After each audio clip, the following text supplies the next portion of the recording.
കാവേരി നദീജല പ്രശ്നത്തിൽ കർണാടകത്തിൽ വ്യാപക ആക്രമം. പോലീസ് വെടിവയ്പിൽ ഒരാൾ മരിച്ചു. തമിഴ്നാട്ടുകാരെ തെരഞ്ഞുപിടിച്ച് ആക്രമിക്കുന്നു. തമിഴ്നാട് സ്വദേശിയുടെ ഉടമസ്ഥതയിലുള്ള 36ഓളം ബസ്സുകൾ തീവച്ച് നശിപ്പിച്ചു. കുഞ്ഞപ്പൻ ബാംഗ്ലൂരുവിൽ നിന്ന് നൽകും വിവരങ്ങൾ. കുഞ്ഞപ്പൻ, ഇപ്പോൾ സംഘർഷാവസ്ഥയ്ക്ക് ചെറിയ തോതിലെങ്കിലും അയവ് വന്നിട്ടുണ്ടോ? പുലർച്ചയ്ക്ക് ശേഷം മറ്റ് അക്രമ സംഭവങ്ങൾ അവിടെ റിപ്പോർട്ട് ചെയ്യപ്പെട്ടിട്ടുണ്ടോ? പുലർച്ചയ്ക്ക് ശേഷം അക്രമ സംഭവങ്ങളൊന്നും റിപ്പോർട്ട് ചെയ്തതായിട്ട് നമുക്ക് വിവരങ്ങൾ കിട്ടിയിട്ടില്ല. എല്ലായിടത്തും ഈ പ്രത്യേകിച്ച് ഇന്നലെ സംഘർഷം നടന്ന ചില പ്രദേശങ്ങളിൽ പ്രാർത്ഥനയും സമാധാനത്തിനു വേണ്ടിയുള്ള പ്രവർത്തനങ്ങളും നടക്കുന്നതായിട്ടാണ് നമുക്ക് കിട്ടിയിട്ടുള്ള റിപ്പോർട്ട്. ഇന്നലെ മരിച്ച ഹെഗനഹള്ളിയിലുണ്ടായ വെടിവെപ്പിൽ മരിച്ച ഉമേഷിന്റെ കുടുംബത്തിന് 5 ലക്ഷം രൂപ പരിഹാര ധനമായി കൊടുക്കാൻ കർണാടക ഗവൺമെന്റ് തീരുമാനിച്ചിട്ടുണ്ട്. സുപ്രീം കോടതിയുടെ പഴയ താൽക്കാലിക വിധി പുനഃപരിശോധിക്കണമെന്നുള്ള കർണാടക സർക്കാരിന്റെ ഹർജിയിന്മേലുള്ള വാദത്തിൽ 15,000 ക്യൂബിക് സെന്റിന് പകരം 12,000 ക്യൂബിക് സെന്റ് നൽകാനാണ് ഇന്നലത്തെ സുപ്രീം കോടതിയുടെ നിർദ്ദേശം. കുഞ്ഞപ്പൻ, ഇപ്പോൾ ഈ ബംഗളൂരുവിൽ ഇപ്പോഴത്തെ ഒരു സുരക്ഷാ ക്രമീകരണങ്ങൾ എങ്ങനെയാണ്? കാരണം നഗരത്തിലടക്കം നിരോധനാജ്ഞ അടക്കമുള്ള കാര്യങ്ങൾ പ്രഖ്യാപിച്ചിട്ടുണ്ടല്ലോ. അത്തരത്തിൽ കേന്ദ്രസേന ഇറങ്ങിയിട്ടുണ്ട്. അത്തരത്തിലുള്ള കാര്യങ്ങളൊക്കെ എങ്ങനെയാണ്? ഏതാണ്ട് 16 കേന്ദ്രങ്ങളിൽ കർഫ്യൂ പ്രഖ്യാപിച്ചിട്ടുണ്ട്. അതായത് ഈ ഇന്നലെ സംഘർഷം നടന്ന സ്ഥലങ്ങളിലും പ്രത്യേകിച്ച് സംഘർഷം നടക്കാൻ സാധ്യതയുള്ള പ്രദേശങ്ങളും കണക്കാക്കിയിട്ട് Byatarayanapura, Rajaji Nagar, Rajagopala Nagar, Kengeri, Kamakshipalya, Vijayanagara, Magadi road, Yeshwanthpura, Mahalakshmi layout, Nandini layout ഇങ്ങനെയുള്ള ഏരിയകളിൽ കർഫ്യൂ ഏർപ്പെടുത്തിയിട്ടുണ്ട് ഇന്നും നാളെയുമായിട്ട്. ശരി. കൂടാതെ പോലീസ് സുരക്ഷയ്ക്ക് വേണ്ടിയുള്ള പോലീസ് വിന്യാസവും നടക്കുന്നുണ്ട്. ശരി. കുഞ്ഞപ്പനാണ് ബംഗളൂരുവിൽ നിന്നും വിവരങ്ങൾ നൽകിയത്. അതേസമയം ബംഗളൂരിൽ നിന്ന് മലയാളികളെ നാട്ടിലെത്തിക്കാനുള്ള നടപടികൾ ഏകോപിപ്പിക്കാനായി ഗതാഗത സെക്രട്ടറി ബംഗളൂരുവിലേക്ക് എത്തും. KSRTC ബസ്സുകൾ ഇന്നും പകൽ സമയത്ത് സർവീസ് നടത്തില്ല. അതേസമയം അടിയന്തര സാഹചര്യം മുൻനിർത്തി തിരുവനന്തപുരത്തേക്കും കണ്ണൂരിലേക്കും പ്രത്യേക ട്രെയിൻ സർവീസുകൾ ഏർപ്പെടുത്തിയിട്ടുണ്ട്. സംഘർഷ സാധ്യത മുൻനിർത്തി വലിയ സുരക്ഷാ ക്രമീകരണങ്ങളൊക്കെ ഏർപ്പെടുത്തിയിട്ടുണ്ട്. ജീവൻ നൽകും തിരുവനന്തപുരത്തു നിന്നും വിവരങ്ങൾ. ജീവൻ, ഇന്ന് അർദ്ധരാത്രിയോടെ പുറപ്പെട്ട 4 KSRTC ബസ്സുകൾ നിലവിൽ കാസർഗോഡ് എത്തിയിരിക്കുന്നു. പക്ഷേ 48 സർവീസുകളും വണ്ടികളുടെ കാര്യം ഏകദേശം അനിശ്ചിതാവസ്ഥയിലാണെന്നാണ് നമുക്ക് അറിയാൻ കഴിയുന്നത്. സുരക്ഷ ഒരുക്കിയില്ലെങ്കിൽ സർവീസ് നടത്താൻ ബുദ്ധിമുട്ടുണ്ടെന്ന് KSRTC പറയുന്നു. ഒപ്പം തന്നെ ട്രെയിൻ സർവീസുകളടക്കം അല്പസമയത്തിനകം 11:15 ബംഗളൂർ സിറ്റിയിൽ നിന്ന് ഒരു വണ്ടി പുറപ്പെടും. വൈകിട്ട് 7 മണിക്ക് യശ്വന്ത്പൂരിൽ നിന്ന് കണ്ണൂരിലേക്ക് ട്രെയിൻ പുറപ്പെടും. അത്തരത്തിലുള്ള കാര്യങ്ങൾ എന്തൊക്കെയാണ്? മനു, സംസ്ഥാന സർക്കാർ വളരെ എഫക്റ്റീവായ സ്റ്റെപ്പാണ് ഈ കാര്യത്തിൽ എടുത്തിരിക്കുന്നത്. കാരണം ഇന്നലെ ഈ സംഭവം ഉണ്ടായ സമയം മുതൽ തന്നെ മുഖ്യമന്ത്രി പിണറായി വിജയൻ കർണാടക മുഖ്യമന്ത്രി സിദ്ധരാമയ്യയുമായി ഫോണിലൂടെ ബന്ധപ്പെടുകയും സംസാരിക്കുകയും ചെയ്തിട്ടുണ്ട്. അതുകൂടാതെ കർണാടകത്തിലെ തന്നെ മലയാളി ഉയർന്ന ഉദ്യോഗസ്ഥരുമായി എല്ലാം നമ്മുടെ ഉദ്യോഗസ്ഥർ ആശയവിനിമയം നടത്തി വരികയും ചെയ്യുന്നുണ്ട്. സംസ്ഥാന പോലീസ് മേധാവി തന്നെ കർണാടകത്തിലെ DGയോട് ഈ കാര്യത്തിലുള്ള ആശങ്ക, കൂടുതൽ സുരക്ഷയുമായി ബന്ധപ്പെട്ടുള്ള കാര്യങ്ങൾ അറിയിച്ചിട്ടുണ്ട്.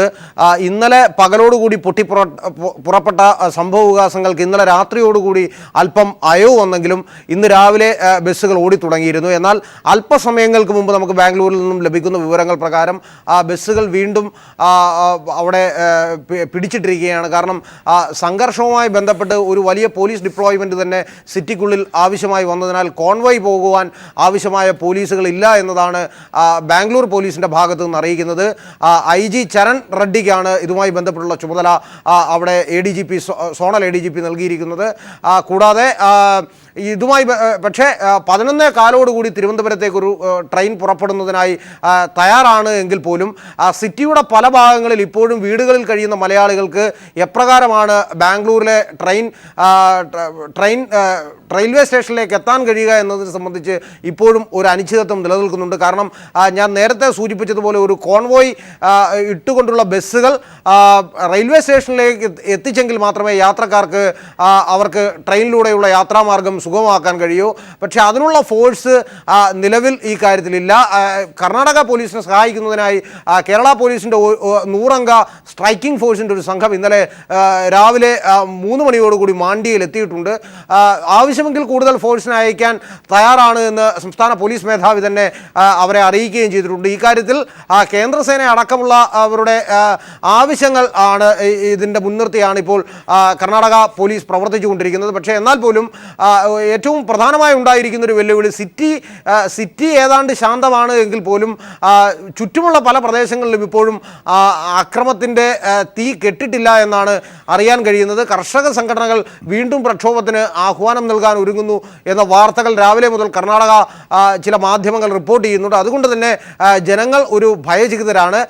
അവർക്ക് സംസ്ഥാന സർക്കാരിൻ്റെ അഭ്യർത്ഥന മാനിച്ചുകൊണ്ട് റെയിൽവേ ഒരു സ്പെഷ്യൽ ട്രെയിൻ 2 എണ്ണം ഒരുക്കിയിട്ടുണ്ട് എങ്കിൽ പോലും ട്രെയിനിനടുത്തേക്ക് അവർക്ക് എപ്രകാരം എത്താൻ കഴിയുമെന്നതിനെ സംബന്ധിച്ച് ഇപ്പോഴും ഒരാശയക്കുഴപ്പം നിലനിൽക്കുകയാണ്. എന്തായാലും ഇതുമായി ബന്ധപ്പെട്ടുള്ള വിഷയങ്ങളാകെ ഏകോപിപ്പിക്കുന്നതിനായി ഗതാഗത സെക്രട്ടറി KR ജ്യോതിലാൽ രാവിലെ 7 മണിയോടുകൂടി ബംഗളൂരുവിൽ എത്തിയിട്ടുണ്ട്. അദ്ദേഹം സ്വകാര്യ ആവശ്യത്തിനായിട്ടാണ് ബാംഗ്ലൂരിൽ എത്തിയതെങ്കിലും മന്ത്രിയോട് അഭ്യർത്ഥന മാനിച്ചുകൊണ്ട് അവിടെ ഈ വിഷയങ്ങൾ കോർഡിനേറ്റ് ചെയ്യുകയാണ്.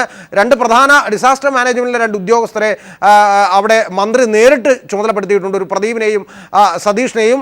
മലയാളികൾക്ക് ആവശ്യമെങ്കിൽ അവരെ വിളിക്കാവുന്നതാണ്. അവരുടെ നമ്പറുകളും നമ്മൾ പബ്ലിഷ് ചെയ്യുന്നുണ്ട്. ഏതു തരത്തിലുള്ള സാഹചര്യം നേരിടുന്നതിനും ഇവർ വിഷയങ്ങൾ കോർഡിനേറ്റ് ചെയ്യുമെന്നാണ് മന്ത്രിയുമായി ബന്ധപ്പെട്ടുള്ള വൃത്തങ്ങൾ നമ്മളെ അറിയിക്കുന്നത്. ഇതുവരെ കിട്ടിയ വിവരങ്ങൾ വെച്ചുകൊണ്ട് രാവിലെ 10 മണിയോടുകൂടി ഗതാഗത മന്ത്രി AK ശശീന്ദ്രൻ ഒരുപക്ഷെ കോഴിക്കോട് മാധ്യമപ്രവർത്തകരെ കാണാനുമുള്ള സാധ്യതയുണ്ട്. മറ്റൊരു സംസ്ഥാനത്തിനുള്ളിൽ നടക്കുന്ന വിഷയമായതിനാൽ കേരള സർക്കാരിന് ഈ കാര്യത്തിൽ ചില പരിമിതികളുണ്ട്.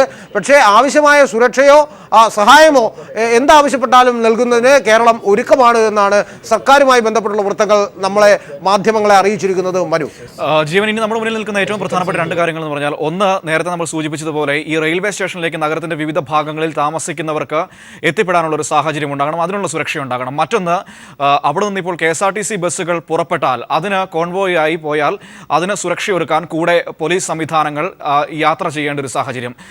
ഈ രണ്ട് സംവിധാനങ്ങൾക്കും ഇപ്പോൾ എന്ത് ചെയ്യാൻ കഴിയും എന്നുള്ളതാണ് നമ്മുടെ മുന്നിൽ നിൽക്കുന്ന ഏറ്റവും പ്രധാനപ്പെട്ട ചോദ്യങ്ങളിലൊന്ന്. മനു, ലക്ഷക്കണക്കിന് ആളുകൾ താമസിക്കുന്ന ഇന്ത്യയിലെ തന്നെ ഒരു മെട്രോപൊളിറ്റൻ നഗരമാണ് ബാംഗ്ലൂർ. അതുകൊണ്ട് തന്നെ വളരെ സെൻസിറ്റീവായ നിരവധി പോയിന്റുകൾ, പ്രത്യേകിച്ച് കാവേരി ഇഷ്യൂവുമായി ബന്ധപ്പെട്ട് സിറ്റിയിലധികം ബാധിക്കുന്നില്ല എങ്കിൽ പോലും സിറ്റിക്കുള്ളിലേക്ക് ആക്രമണം വ്യാപിപ്പിക്കുന്നതിനാണ് കർഷക സംഘടനകൾ അല്ലെങ്കിൽ അക്രമകാരികൾ തുനിഞ്ഞുകൊണ്ടിരിക്കുന്നത്. അതുകൊണ്ട് തന്നെ ഈ കാര്യത്തിൽ എന്ത് ചെയ്യാൻ കഴിയുമെന്നാണ് പോലീസും ശ്രമിക്കുന്നത്. ഒരു പരിധിവരെ കർണാടക സർക്കാരിൻ്റെ അലംഭാവമാണ് വിഷയങ്ങൾ കൈവിട്ടു പോകുന്നതിന് ഇടയാക്കിയ സാഹചര്യം. കാരണം കാവേരി നദീജല തർക്കമുണ്ടായ ഘട്ടത്തിൽ അക്രമകാരികളോട് സംസ്ഥാന സർക്കാർ ഒരു മൃദു സമീപനം പോലീസ് അവിടെ സ്വീകരിച്ചതുകൊണ്ടാണ് അക്രമം വ്യാപിക്കുന്നതിന് കാരണമായി തീർന്നത്. പക്ഷേ ഒരു പരിധി കഴിഞ്ഞതോടുകൂടി പോലീസിൻ്റെയും കൈവിട്ടു പോകുന്ന സാഹചര്യത്തിലേക്ക് എത്തി. അതിനുശേഷമാണ് കർണാടക സർക്കാർ ഉയർന്ന് പ്രവർത്തിച്ചത്. പക്ഷേ ഇപ്പോഴും നമുക്ക് അറിയാൻ കഴിയുന്നത് പല പോയിന്റുകളിലും ആവശ്യമായ പോലീസിനെ വിന്യസിക്കുവാൻ കർണാടക പോലീസിനായിട്ടില്ല. പല കേന്ദ്രങ്ങളിലെയും അക്രമകാരികൾ വരാതിരിക്കുന്നതിനുള്ള അക്രമകാരികൾ സിറ്റിക്കുള്ളിലേക്ക് പ്രവേശിക്കാതിരിക്കുന്നതിനുള്ള മാർഗതടസ്സം ഒരുക്കുക എന്നതാണ് പോലീസ് ഇപ്പോൾ പ്രഥമഗണനീയമായി അവിടെ ചെയ്തുകൊണ്ടിരിക്കുന്നത്. അതുകൊണ്ട് തന്നെ മറ്റ് സംസ്ഥാന സർക്കാരുകൾ, തമിഴ്നാട് സംസ്ഥാന സർക്കാരും ഈ സമാനമായ ആവശ്യം ഉന്നയിച്ചിട്ടുണ്ട്. അവരുടെ ബസ്സുകൾക്ക് കോൺവോയ് ഏർപ്പെടുത്തണം, സുരക്ഷ ഏർപ്പെടുത്തണമെന്ന്. പക്ഷേ ഇത്രയധികം ബസ്സുകൾക്ക് കോൺവോയ് ഏർപ്പെടുത്തിക്കൊണ്ട് കർണാടക ബോർഡർ കടത്തിവിടുക എന്നത് വളരെ പെട്ടെന്ന് നടക്കുന്ന കാര്യമല്ല. കാരണം ഒരു വലിയ സ്ട്രൈക്കിംഗ് ഫോഴ്സിന് തന്നെ കൂടെ അയക്കേണ്ടതായി വരും. അതിന് സഫീഷ്യൻ്റായ അല്ലെങ്കിൽ അതിന് സഫീഷ്യൻ്റായ പോലീസ് അവിടെ ഇല്ല എന്നതാണ് ഏറ്റവും പ്രധാനപ്പെട്ട ഒരു കാര്യം. അതുകൊണ്ട് തന്നെ ഈ കാര്യത്തിൽ എന്ത് ചെയ്യാൻ കഴിയുമെന്നതാണ് ഇപ്പോൾ അവർ ആലോചിച്ചു കൊണ്ടിരിക്കുന്നത്. എന്തായാലും രാവിലെയോടുകൂടി ബസ്സുകൾ ഓടിക്കാൻ കഴിയുമോ എന്ന കാര്യത്തിൽ ഇപ്പോഴും ഒരു അവ്യക്തത നിലനിൽക്കുകയാണ്. പ്രത്യേകിച്ച് ഇന്നലെ രാത്രി 5 ബസ്സുകൾ പുറപ്പെട്ടു എങ്കിലും നമ്മൾ കർണാടക KSRTC റിസർവിൽ വെച്ചിരുന്ന ഒരു ബസ്സിന് നേരെ ഇന്നലെ സിറ്റിക്കുള്ളിൽ വെച്ചൊരു ആക്രമണം ഉണ്ടായിരിക്കുന്ന പശ്ചാത്തലത്തിൽ കേരള സ്റ്റേറ്റ് ട്രാൻസ്പോർട്ട് അധികൃതരും ഈ കാര്യത്തിൽ ജാഗ്രതയിലാണ്. സഫീഷ്യൻ്റായ പ്രൊട്ടക്ഷൻ കിട്ടിയെങ്കിൽ മാത്രമേ ഈ കാര്യത്തിൽ ഇനി എന്തെങ്കിലും ചെയ്യാനാവൂ, അല്ലെങ്കിൽ ബസ്സുകൾ കോൺവോയ് ചെയ്യാനാവൂ എന്ന് ഉറച്ച നിലപാടിലാണ് KSRTC അധികൃതർ നിൽക്കുന്നത്. അതുകൊണ്ട് തന്നെ സുരക്ഷ ഒരുക്കുക എന്ന പ്രഥമ കൃത്യം അത് നിർവഹിക്കേണ്ട കർണാടക പോലീസ് നിലവിൽ നമുക്ക് കോൺവോയ്ക്കുള്ള പ്രൊട്ടക്ഷൻ തരുന്നില്ല എന്നതാണ് ഏറ്റവും പ്രധാനപ്പെട്ട ഒരു വിഷയം. എന്തായാലും ഇതുമായി ബന്ധപ്പെട്ടുള്ള കാര്യങ്ങൾ KR ജ്യോതിലാൽ ഗതാഗത സെക്രട്ടറി അവിടെ കോർഡിനേറ്റ് ചെയ്യുന്നുണ്ട്. അദ്ദേഹത്തിൻ്റെ നിരവധി ബാച്ച്മേറ്റ് ആയിട്ടുള്ള നിരവധി ഉദ്യോഗസ്ഥർ കർണാടകത്തിൽ ഉണ്ട് എന്നാണ് നമുക്കറിയാൻ കഴിയുന്നത്. IG അടക്കമുള്ള IG ചരൺ റെഡ്ഡിയുമായും അല്പസമയങ്ങൾക്ക് മുമ്പ് KR ജ്യോതിലാൽ സംസാരിച്ചിരുന്നു. സംസാരിച്ചതിൻ്റെ ചില വിവരങ്ങൾ നമുക്ക് ലഭ്യമായിട്ടുണ്ട്. അതോടൊപ്പം കർണാടക പോലീസ് മേധാവി തന്നെ പങ്കെടുത്ത അല്പസമയത്തിനകം ഒരിക്കൽ കൂടി സുരക്ഷാ ക്രമീകരണങ്ങൾ വിലയിരുത്തുന്നതിനായി ബംഗളൂരുവിൽ ഒരു യോഗം ചേരുന്നുണ്ട് എന്നാണ് നമുക്കറിയാൻ കഴിയുന്നതും മനു.